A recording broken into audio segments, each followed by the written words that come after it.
নমস্কার বন্ধুরা, আমি শ্রাবণী। আজ আবার চলে এসেছি আমার বানানো ছোট্ট একটি ব্লগ নিয়ে। গতকাল ছিল ভাইয়ের জন্মদিন। ভাই মানে আমার পিসতুতো দেওর। আমরা সবাই একসাথে থাকি, তো ওর জন্মদিন ছিল।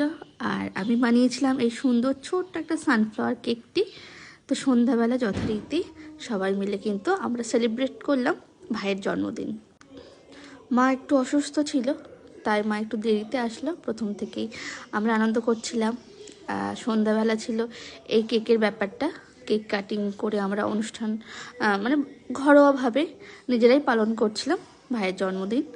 আর তারপর রাত্রেবেলা আমরা ডিবাপি থেকে বিরিয়ানি নিয়ে আসি, নিয়ে এসে সবাই মিলে সুন্দর করে খাওয়া দাওয়া করি। এইভাবেই আমাদের বাড়ির ঘরোয়া অনুষ্ঠানগুলো আমরা সেলিব্রেট করে থাকি, শুধুমাত্র নিজেরা।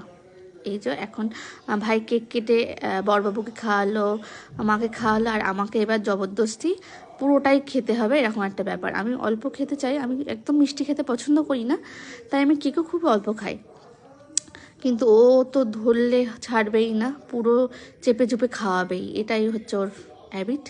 যাই হোক, সবার কাছে প্রার্থনা করব ওর জন্য সবাই শুভকামনা জানাবেন।